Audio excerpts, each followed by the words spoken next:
لائیں کہیں کہ ہمارا رب اللہ ہے، پھر اس پر جم جائیں۔ ان پر فرشتوں کا نزول ہوتا ہے، نہ کوئی غم کرو نہ خوف، خوشیاں مناؤ جنت کی جس کا تم سے وعدہ کیا گیا تھا۔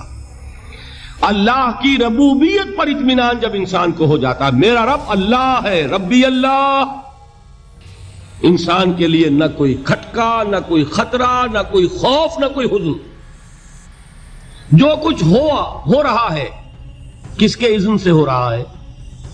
اللہ کے اذن سے۔ اللہ کے اذن کے بغیر پتا تک نہیں ہلتا۔ یہ کوئی اندھا بہرا مادہ نہیں ہے جس سے مجھے کوئی خوف ہو۔ اندھا بھینسا چلا رہا ہو اس سے تو ڈرنے کا ہر انسان کو ڈرنا چاہیے، نہ معلوم کس کو ٹکر مار دے۔ لیکن نہیں، اس کائنات کو چلانے والا ایک سمیع و بصیر خدا ہے، وہ جو میرا دوست ہے، میرا ولی ہے۔ اللہ ولی الذین آمنوا یخرجہم من الظلمات الی النور۔ اللہ اہل ایمان کا ولی ہے، ساتھی ہے، پشت پناہ ہے، مددگار ہے، حمایتی ہے۔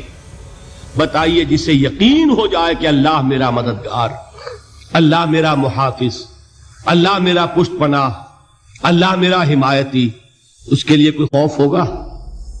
اس سے کوئی ڈر ہوگا؟ میں مثال دیا کرتا ہوں ایک بہت سادہ، پنجاب کے دیہات کی۔ وہ بڑا چودھری ہے اور کوئی غریب کسان ہے۔ اس غریب کسان کے جانوروں کو ہر وقت اندیشہ ہوگا چوری کا، کوئی میری بھینس کھول کر نہ لے جائے، کوئی میرا بیل کھول کر نہ لے جائے۔ لیکن جس کے بارے میں یہ سب کو معلوم ہو کہ وہ جو بڑا چودھری ہے وہ اس کا دوست ہے، اس کی بچیا کو کوئی خوف ہوگا؟ اس کی بھینس پر کوئی ہاتھ ڈالے گا؟ اسے کوئی اندیشہ ہوگا؟ نہیں۔ کیوں؟ کہ وہ بڑا چودھری، بڑا اس کا یہاں کا سردار، جاگیردار، سب کو معلوم ہے وہ میرا دوست ہے، کوئی میرے خلاف اقدام نہیں کر سکتا۔ اس دنیا میں یہ چھوٹی سی بات اگر آپ کے دلی اطمینان اور سکون کا باعث بن سکتی ہے تو ذرا تصور کیجئے۔ میں لفظ تصور استعمال کروں گا صرف اس لیے کہ اس کا ہم جس کو کہتے ہیں ادراک اور شعور کر نہیں سکتے، اگر کے ساتھ کر سکتے۔ اگر یقین ہو کہ اللہ میرا مددگار اور یقین ہو کہ اللہ ہر آن میرے ساتھ ہے، پھر کوئی خوف، کس کا خوف؟ کوئی شے اللہ سے بالا تر ہے؟ کوئی قوت اس سے زیادہ طاقتور ہے؟ کوئی اس کے ارادے کو بدلنے والا ہے؟ کوئی اس کی مشیت کے آڑے آنے والا ہے؟ یہی بات ہے جو حضور نے فرمائی۔ یہ ایمان کا حاصل ہے لب لباب،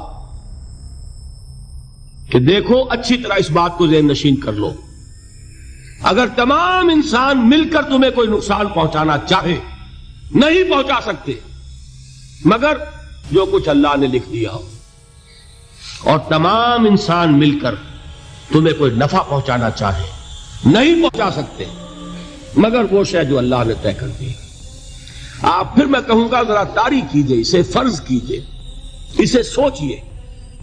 اگر اس حدیث پر ہمارا دل ٹھکا ہوا ہو تو کسی سے ڈر ہوگا؟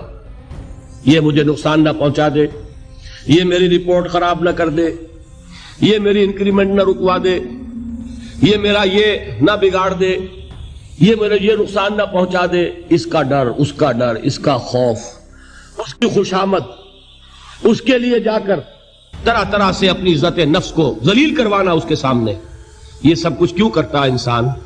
جب سمجھتا ہے کہ اس کے ہاتھ میں میرا کوئی نفع ہے، اس کے ہاتھ میں میرے لیے کوئی ضرر ہے، یہ مجھے کوئی غضب پہنچا سکتا ہے، یہ مجھے کوئی نقصان پہنچا سکتا ہے، یہ میرا کوئی کام بنا سکتا ہے، یہ میری کوئی ضرورت پوری کر سکتا ہے، اسی کا نام شرک ہے۔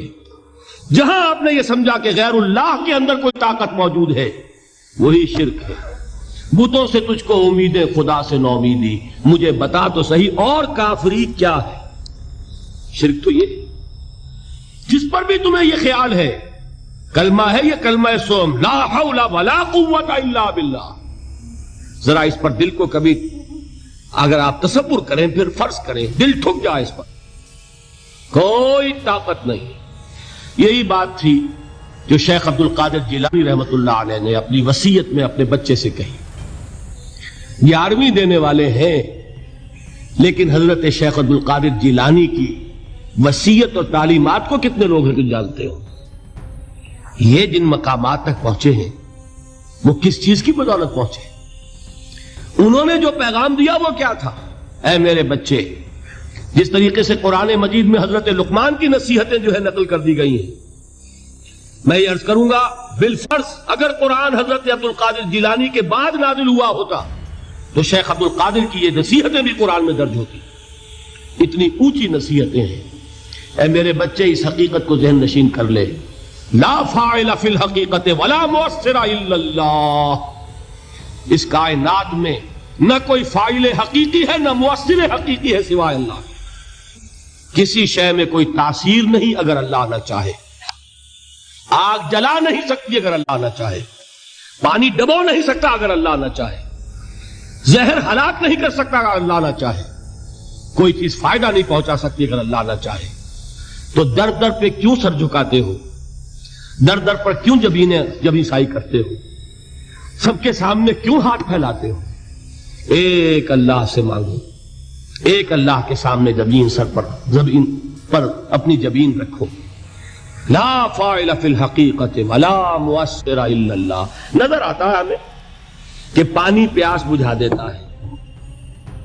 پیاس بجھانے کی صلاحیت پانی میں نہیں ہے، اللہ کے اذن سے. کھانا بھوک مٹا دیتا ہے، بھوک مٹانے کی صلاحیت کھانے میں نہیں ہے، اذن رب میں ہے. دیکھیے یہی یقین تھا. حضرت موسیٰ علیہ السلام کا واقعہ یاد کیجئے. سامنے سمندر آ گیا ہے، قوم دیکھتی ہے پیچھے کہ گرد و غبار کا طوفان ہے. معلوم ہوا کہ فرعون اپنے لشکر سمیت آ گیا. لشکر جب چلتا تھا تیز رفتاری کے ساتھ تو گرد و غبار کا جو طوفان اٹھتا تھا اس کا تصور کیجئے. اور لمحہ بلمحہ وہ قریب آ رہا ہے. پوری قوم نے کیا کہا؟ اے موسیٰ انا لمدرکون، اے موسیٰ ہم کو پکڑے گئے. قرآن مجید نے تو یہاں وہ باتیں نہیں لکھی ہیں، لیکن تورات میں یہ درج ہے کہ بنی اسرائیل جھگڑنے لگے، دست و گریبان ہو گئے موسیٰ کے ساتھ. موسیٰ ہمیں یہاں مروایا لا کر، اس سے تو ہم وہیں بہتر تھے. وہاں کھانے کو ملتا تھا، زندگی تو تھی، بیگار ہم کر رہے تھے، موت تو نہیں تھی. اب جو کچھ ہوگا اس کا تصور کرو، جس طریقے سے ہمارے ٹکڑے اڑائے جائیں گے. تو لڑ رہے ہیں حضرت موسیٰ علیہ السلام سے. یہ تورات کی تفصیل ہے.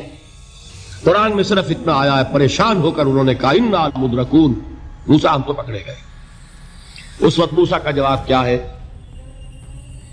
کلا ان معی ربی سیہدین. نہیں، میرے ساتھ میرا رب ہے، وہ راستہ دے گا.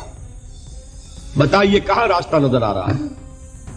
یہ ہے ایمان بالغیب. راستہ نظر نہ آئے تب اللہ پر یقین ایمان ہے. جیب میں پیسے ہوں اور تب دل کو اطمینان ہے تو ایمان کس پر ہوا؟ پیسے پر، اللہ پر نہیں. جب وسائل و ذرائع نہ ہو اور پھر یقین ہو کہ اللہ مسبب الاسباب ہے، وہ اسباب کا پابند نہیں ہے، وہ اسباب کا محتاج نہیں ہے، اسباب اس کے محتاج ہے. اگر یہ یقین ہے تو اللہ پر ایمان ہے. یہ نہیں ہے تو تمہارا ایمان اسباب پر ہے، وسائل پر ہے، ذرائع پر ہے، مادیات پر ہے، اللہ پر نہیں. اس وقت کہاں راستہ تھا؟ کوئی راستہ تھا؟ سمندر ہے اور ادھر سے لشکر آ گیا ہے. کلا ان معی ربی سیہدین. اب دیکھیے ایمان کہہ دینا آسان ہے، ہوا معکم اینما کنتم، جہاں کہیں بھی تم ہوتے ہو اللہ تمہارے ساتھ ہوتا ہے. لیکن اس کا یقین قائم ہو جائے تو زمین و آسمان کا فرق واقع ہو جائے.